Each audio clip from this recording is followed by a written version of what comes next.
৭২ বয়সী Rafiqul Islam tax return দাখিলের জন্য প্রত্যয়নপত্র নিতে এসেছিলেন মতিঝিলে বাংলাদেশ ব্যাংকের অফিসে। সঞ্চয়পত্রে বিনিয়োগ রয়েছে এই প্রবীণ নাগরিকের।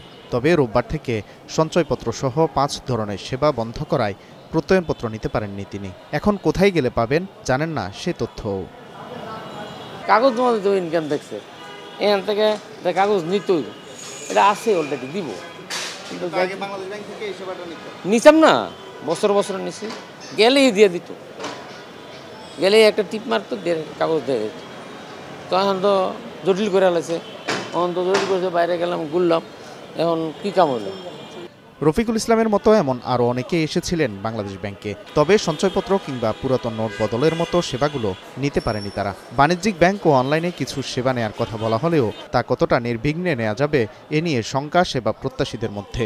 এখানে এসে শুনতেছি যে ২০ তারিখ থেকে সঞ্চয়পত্র এগুলো সব কিছু রিনিউ কাজকর্ম বন্ধ, অটোমেটিক্যালি যা শেষ হয়ে যাবে সেটা চলে যাবে নির্ধারিত ব্যাংক অ্যাকাউন্টে। এখানে হয়তো একটা অ্যাপ্লিকেশন লিখে দিত, বা আমার জন্য আসছেন আরেকজন অ্যাপ্লিকেশন লিখে দিল, তাই না, বা অন্য একজন আসছে আরেকজন সাপোর্ট করলো, এখানে কোনো এক্সট্রা খরচের কোনো কারণ নাই।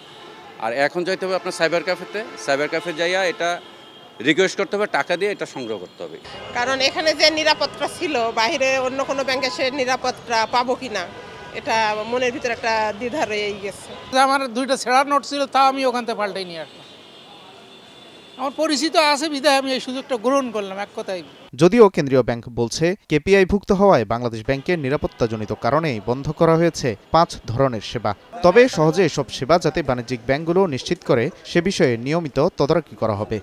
জনসাধারণের সুবিধার্থে আমরা যে সার্ভিসগুলো দিয়েছি সেগুলো অনেক ক্ষেত্রে আমাদের ঝুঁকির কারণ হয়ে যায় বিধায় এটা আমরা ডিসকন্টিনিউ করছি। তবে সার্ভিসটা বাংলাদেশ ব্যাংক থেকে দেওয়া না হলেও যাতে এই সার্ভিসটা জনগণ পায়, এটা ব্যাংকিং সেক্টরের মাধ্যমে যাতে এই সার্ভিসটা খুব স্বচ্ছন্দে তারা নিতে পারে, সেই জন্য বাংলাদেশ ব্যাংক কার্যকর ব্যবস্থা গ্রহণ করেছে এবং বেশ কিছু পদক্ষেপ নিয়েছে এবং সামনে আরও অনেকগুলো পদক্ষেপ নিবে।